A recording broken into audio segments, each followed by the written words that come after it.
Ano yung pinakamalaking bagay na nabili mo sa sarili mong pera? Pinakamalaking bagay, That made you really happy? hindi po siya bagay. Ano? Hindi ko po siya binili. Aha. Ano yun? Natanggap ko lang po siya. Ano yun? Ano yung natanggap mo? Yung family ko po. Okay. Gano'ng kahalaga sa iyong pamilya? Like, sobrang halaga ko po. Trending at usap-usapan nga ngayon ang pagkapanalo ni Carl Eldro Yulo, gymnast kapatid ni Carlos Yulo. Inaalay ang 4 na gintong medalyang napanalunan sa Thailand sa kanyang mga magulang. O di ba? Ito yung good example dahil kahit dami na niyang napanalunan pero hindi pa rin siya umano sa kanyang pangarap para sa kanyang mga magulang. Kumbaga, priority niya talaga yung kanyang mga magulang, kaya siya minahal.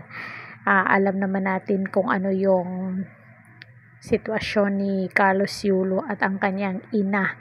Hindi maganda at basta hindi siya good example sa mga kabataan ngayon.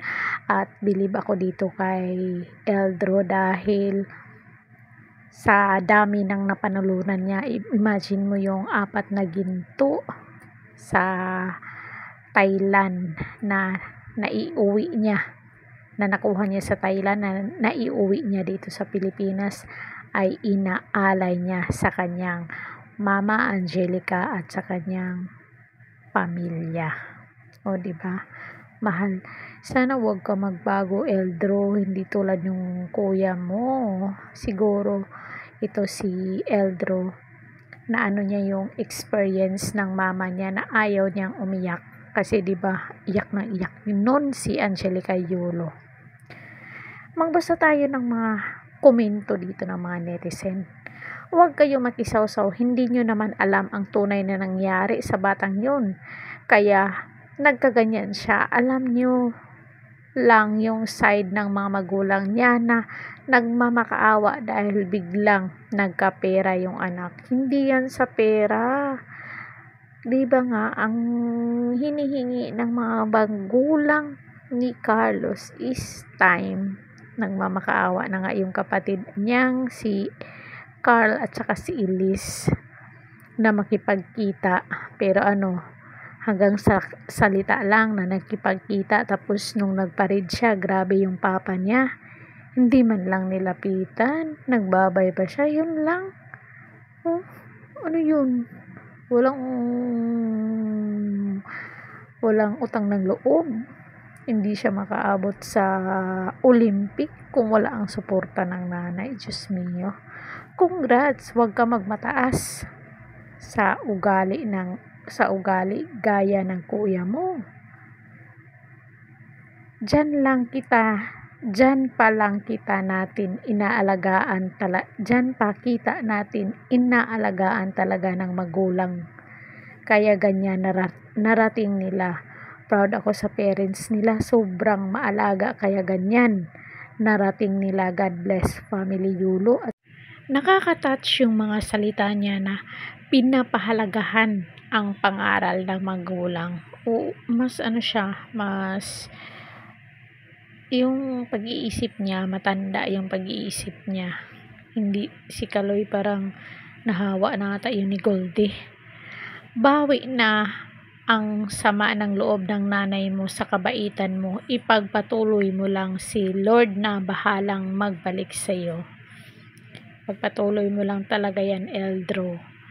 Ganito din si Kaloy noon. Inaalay sa magulang ang panalo. Nakatagpo ng Blondie, biglang nagbago. Sana ikaw, Eldro, di ka magbago, please. Ganito ba ang pagpapalaki ng masamang ina? Mayroon talagang bulok sa isang pamilya. Mas malayo ang mararating ng batang ito. If may not be in the form of prestige, fame, or money, but instead in the form of wisdom that is worth more than gold, gratitude, and gratefulness will push him to attain greater glory achieved by his older brother. For humbleness, humility, and respect comes with a great blessing. While a rebellious heart, pride, and arrogant always lead to destruction according to the teaching of the scriptures. Hindi ko naintindihan yun lahat, madam, kasi English.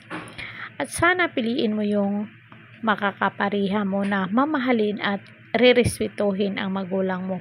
Huwag mo din tutularan kuya mo. Ibibless ka ni Lord lagi. Sana tuwing binabalita siya, huwag nyo na i-connect ang name ng kuya. Baka kasi isipin ng kuya niya, ginagamit pa din name niya. Yes, exactly. Kasi, di ba, huwag nang igamit. Ay, mayroon ding kung, di ba, kung maiisip natin yung ginawa ni Kaloy, maiinis tayo. Grabe kasi yung pamamahiya niya sa kanyang mga magulang na tinawag na magnanakaw. Saan ka nakakuha ng kapal ng mukha?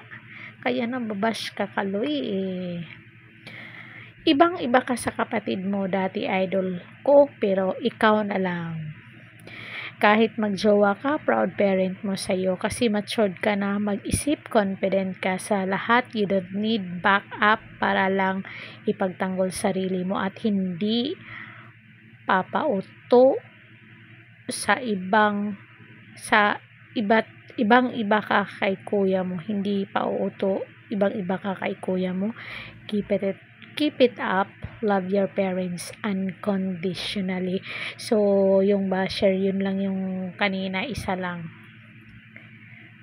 Yung, ang basher na to is nakakuha ng mad reaction na 268. Sige, mang-bash ka pa dyan. So, yan lang guys. Sana nagustuhan nyo ang ating video for today. Don't forget to like, share, and subscribe. Caridad Official TV. Hanggang sa muli and thank you so much.